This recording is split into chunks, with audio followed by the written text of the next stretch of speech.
Welcome to Hawthorne Hill Farm and Homestead. I'm Marilyn Cameron, and with the help of my husband Paul, we operate this lovely 46-acre farm property in the Annapolis Valley of Nova Scotia. Our children are grown and don't live with us anymore, but we still love this lifestyle and want to continue feeding ourselves. On our farm, we grow a wide array of market garden vegetables, berries, and orchard fruits, and garlic. Plus, we raise free-range hens for eggs, lots of meat birds in the summer. We have a flock of Shetland sheep for wool, and our newest addition to the farm is our family milk cow. Each week, we will post an episode that starts us off in the early spring and will continue until the late fall. We will show you all the things that we do on our farm to get ready for the growing season, how we care for our crops, how we raise our animals, how we make nutritional meals, bake bread, make cheese, pasta, preserves, and so much more. We hope that you will join us and will be inspired to try some new things that will help you become more self-sustaining and to fill your own larder. Thank you.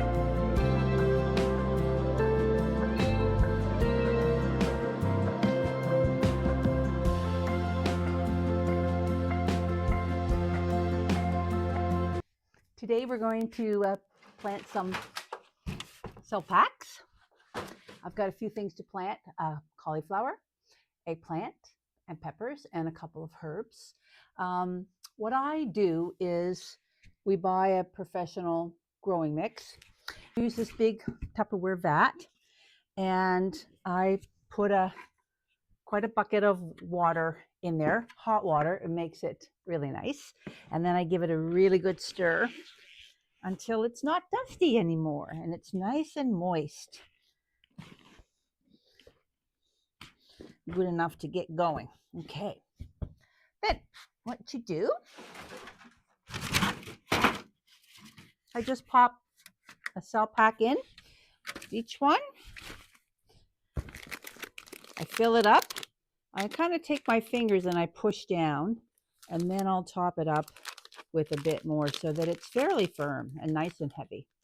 These are for cantaloupe, for cauliflower and eggplants, and those are fairly big plants that will be in the cell pack for a while. So I'm using the slightly bigger ones for those guys.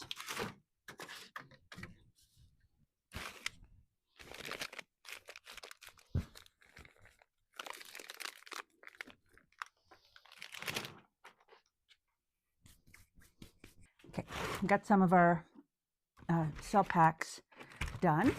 I just use my fingers. You could use a pencil, and I just make the holes in each of the trays. Go down about a couple centimeters. Okay,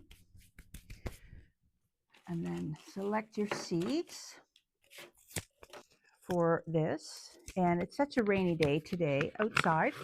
I thought it would be a great time to get some seeds. Okay, and then I roll them between my fingers so I can just pick up one.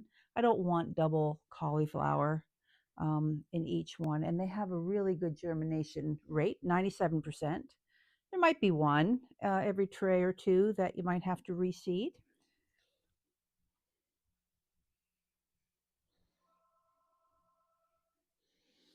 There. Just a little container, grabs some of that soil, and I just top them up. I just sprinkle it on. That way, just in case a seed sort of jumped out of the hole and is sitting on the side, I don't rub it off. Pat them down. Okay. Watering occurs from the bottom up, which means you take one of these out and you water the tray. And this is a solid bottom tray, no holes. And then it actually causes the plant, when it germinates, for the roots to draw down to get the water rather than be watered at the top, which can cause damping off.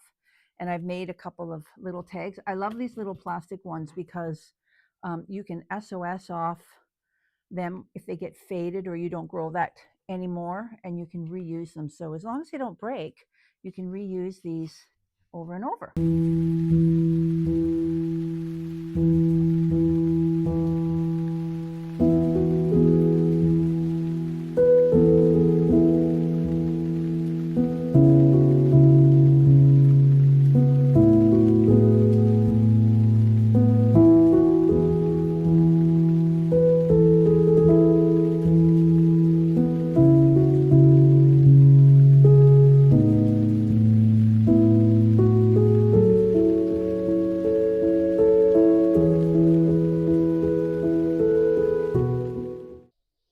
Today's video, we're going to continue planting peas in this small garden here that is fenced, and we're going to get the gates to keep the chickens out after we plant them. So the broad fork is a means, this instrument here is a means to decompact soil. And it's not meant to disrupt soil incredibly. It's meant to just loosen its soil without disturbing the soil structure and the soil organisms too bad. So you kind of just put your weight on it. You can rock back and forth a little bit and step back and just lift. I like to do it in two places in the pea row.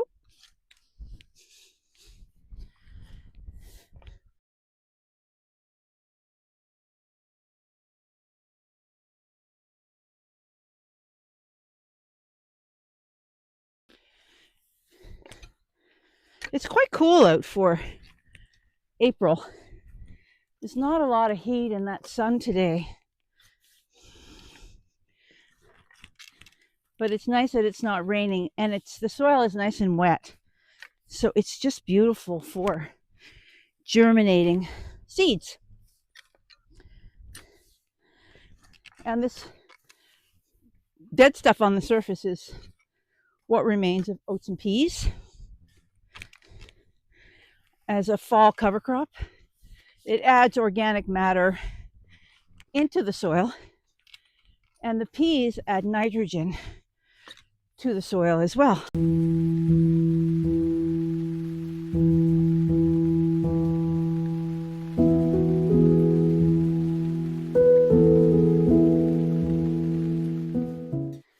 I've prepped these rows a week ago with some lime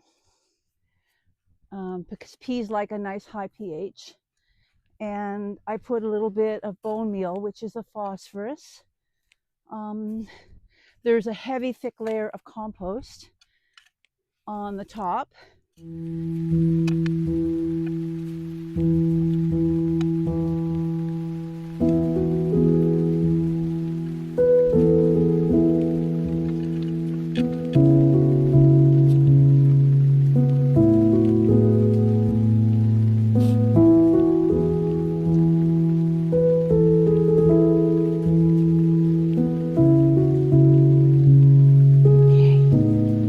We'll sow the peas.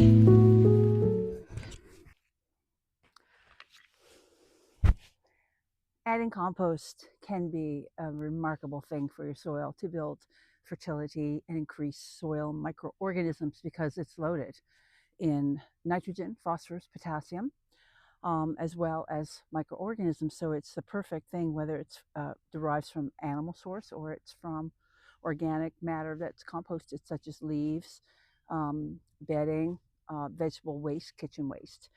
Here's the soil. I hope that you can see this, okay, how rich the soil is here. So I broad forked it, and I just hoed a little trough down the center here, but it's now, you can reach in and grab, and the compost is on the top, but it will work its way down over the season without much digging. So it's just beautiful soil. And I'm going to lay these peas in fairly thick.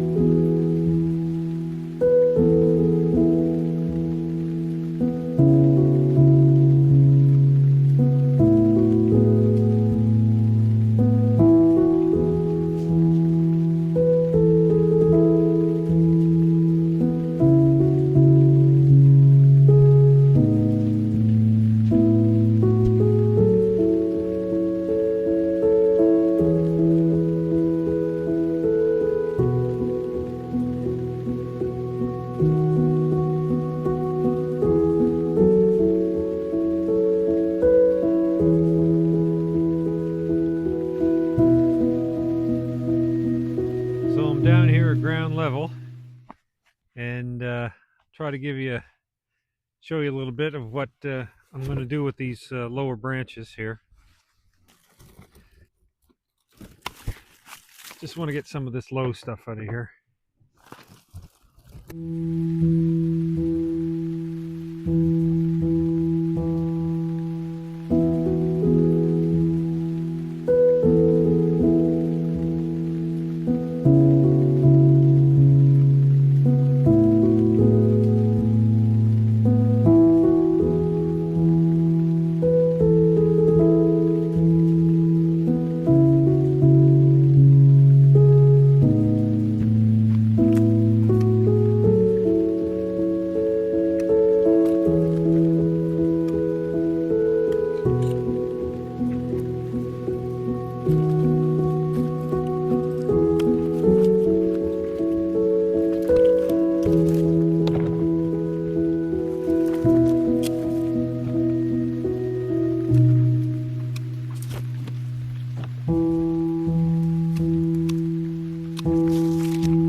That kind of gives you an idea there.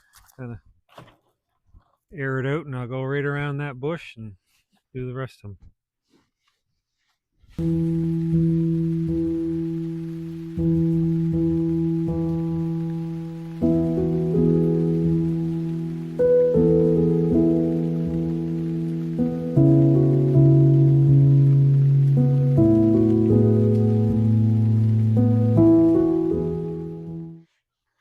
Now I'm going to try to attack this bush by thinning some of the mess out here in the middle. It's a bit of a tangled mess, to be honest. The branches are not going all straight up. They're kind of twisted amongst themselves. So can only do the best I can, I guess, just to see what I can do to thin it out here. Oldest canes or the oldest branches and thin them out.